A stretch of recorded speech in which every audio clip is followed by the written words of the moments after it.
Dober večer in prijeten pozdrav vam želimo. Dobrodošli v oddaji Novice na ETV.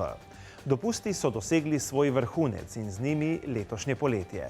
Še dan ali dva in avgust se bo prevesil v drugo polovico. Začetkom septembra pa se bo življenje vrnilo v stare tirnice. Ne sicer takšne, kot smo jih bili vajeni pred epidemijo, a vendarle. Poudarki iz nocojšnje oddaje so: v Trbovljah nastaja nov turistični produkt. Občina Litija bo sofinancirala sterilizacijo in kastracijo lastniških mačk. Letošnji program na letnem kopališču v Trbovljah bogat.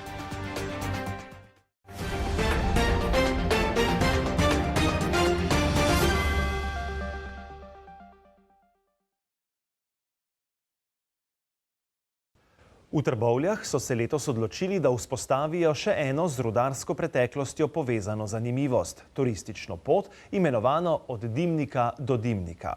Gre za pot, ki povezuje zanimive točke v Trboveljski dolini. Najvišji evropski dimnik, četrti Dritelj in soba Pobeg iz rudnika, s kolesom od dimnika do dimnika, Einser in Rudniška jama, Zasavski muzej Trbovlje, soba Ane Dimnik in Zavod za mladino in šport Trbovlje so točke, ki bi jih povezali v celoto. Sam produkt v večji meri se lahko izvaja že danes, če za to je izražena želja turizma. Gotovo ga bomo še bolj intenzivno tudi promovirali. Testna tura je pokazala, da vsi akterji, ki sodelujejo v taki ponudbi, so sposobni to izpeljati, tako da dejansko imamo tukaj ponudbo oziroma doživetje za turiste, ki tako rekoč se lahko že izvaja.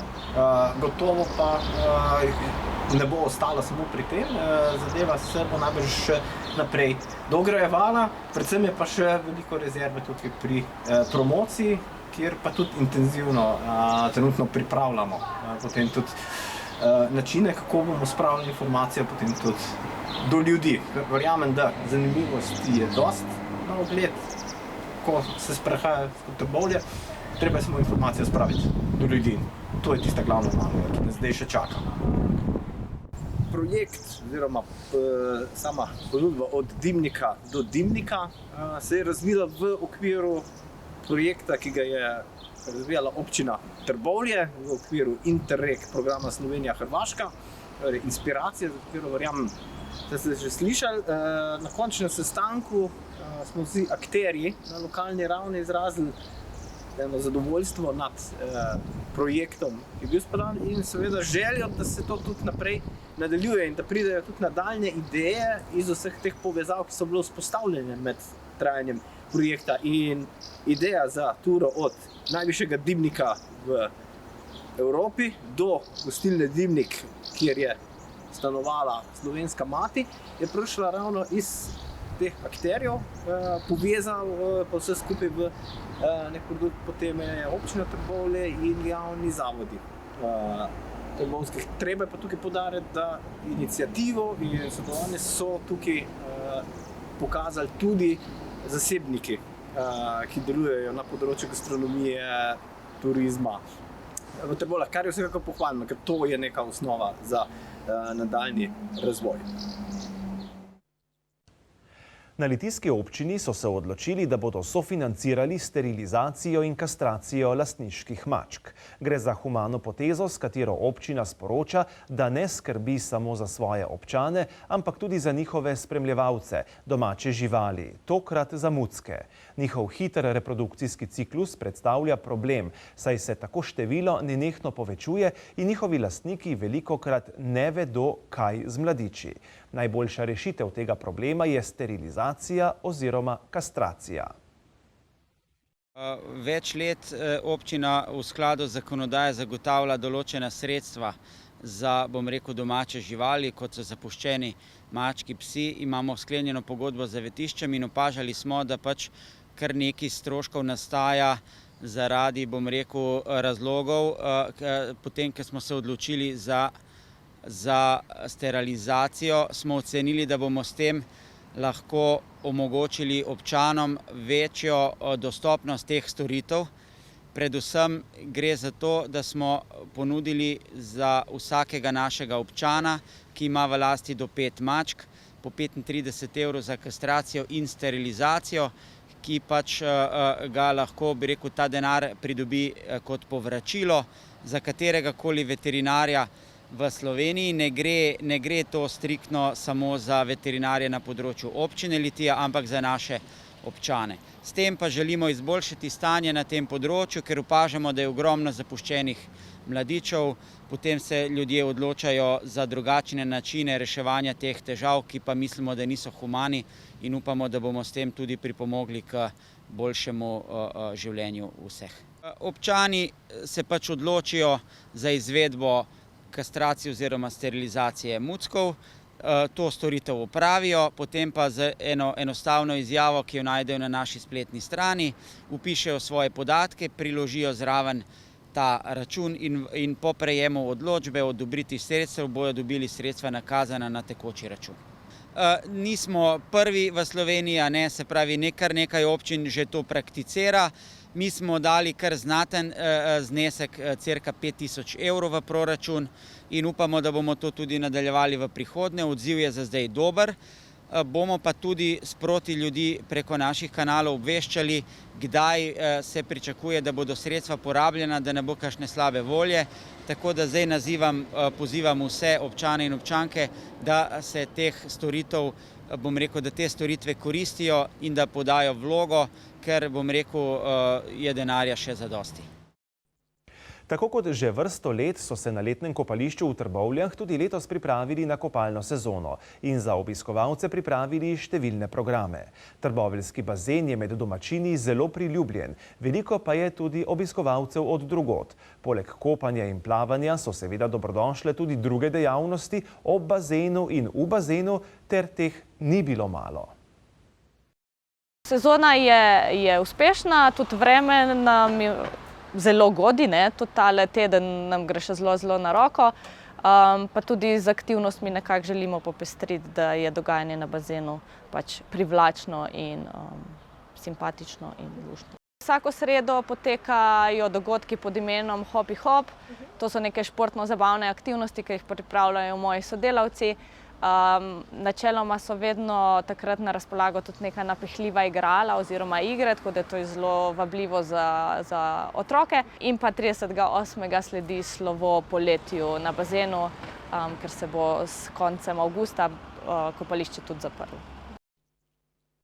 V občinah Litija in Šmartno pri Litiji že nekaj let teče projekt Sopotniki, ki skrbi za prevoze starejših občanov, ki nimajo lastnega prevoza in so tako povsem odvisni od drugih. Običajno so to ljudje, ki živijo odmaknjeno od mestnih središč, zato je taka pomoč še bolj dobrodošla. Prevoze izvajajo prostovoljci, ki za svoje delo sicer niso plačani, vse, kar dobijo, pa je topel obrok v enem izmed domačih gostišč. Znani gostinec Matevž Sotenšek iz gostilne Maček v Šmartnem pri Litiji se je kmalu po začetku projekta odločil, da ga bo podprl in doniral malice za voznike prostovoljce. V bistvu moja odločitev je bila čisto enostavna, zato ker hočem dati en delež skupnosti. Sama ideja se mi zdi zelo dobra, se pravi to, da pomagamo starejšim občanom, njihov lažji dostop do zdravstvenih uslug, do nabave. Mi je ideja zelo dobra, zato sem tudi odločil, mi pomagamo v tem smislu, da vsak dan lahko šofer prije na eno toplo malico in to je v bistvu to. No ja, lejte, če bi zdaj rekel, da je to strošek, bi bilo to nekaj čez 1000 €, drugače pa ni to toliko, da bi rekli, ker se le porazdeli in zadeva je zelo v redu. Ja, jaz mislim, da so zadovoljni, ne vem, to je pač vprašanje bolj za njih, ampak jaz mislim, da so kar zadovoljni za našo malico. Tako bom rekel, na donatorstvo gledam pozitivno, sicer zdaj pač moram reči, da gostinstvo ni lih v takem času, da bi lahko s temi donacijami šli v višave, ampak probamo pa donirati po svojih močeh. Smučarska skakalnica v Kisovcu je v dobri kondiciji, za kar skrbijo prizadevni člani Smučarskega kluba Zagorje. Potem, ko so pred nekaj leti povsem obnovili hrbet in iztek, so se v letošnjem letu lotili prenove naletne površine in bili pri tem uspešni. Z opravljenimi deli so poskrbeli za njeno daljšo življenjsko dobo in, kar je še pomembnejše, za varnost skakalcev. Ja, v lanskem letu smo se odločili, da bi prenovili letno smučino. Prej smo imeli samo eno, ki je bila samo keramična. Sedaj v tem letu pa smo v bistvu lansko leto na jesen, smo pa naredili letno zimsko smučino. Prej smo imeli samo keramično. To se pravi, po zimi imamo sedaj ledeno smučino, poleti pa keramično. Poletje uporabljamo keramično smučino, ki je narejena iz keramike, po zimi pa imamo vgrajene hlajene cevi, potem nanosimo notri sneg, zapeglamo in ko hlajenje, recimo ko agregatov vklopimo, nastaja led in lahko skačemo tudi na ledeni smučini. Ja, kot vidite, sedaj recimo lahko treniramo poleti in po zimi. V bistvu poleti je pripravljalno obdobje, kar v bistvu se pripravljamo za zimo in tudi poleti naredimo dosti več skokov, v bistvu baze, kar pa recimo za zimo in to nam zelo veliko pomeni. Ja, mi smo nekaj malega smo skakali po zimi. Po zimi je v bistvu tudi teže skakati, na snegu je vse hitrejše, kakor poleti na plastiki, ampak ko imamo vse izpolnjene tele pogoje, recimo imamo sedežnico, to smučino, tako da ja, mi kar lahko hitro nazaj natreniramo vse tisto, kar smo v prejšnjem letu izgubili. Ta konec tedna bo v občini Litija, natančneje na Dolah, ki nosi naziv Oglarska dežela, zaznamovalo oglarjenje. Letos se je doljski oglar Janez Medved lotil izjemnega podviga in postavil kopo velikanko, ki je po svojih dimenzijah največja v Evropi. Kopa vsebuje kar 300 kubičnih metrov lesa, slavnostni prižig pa je danes popoldne. Poleg tega bo na Dolah pestro tudi jutri.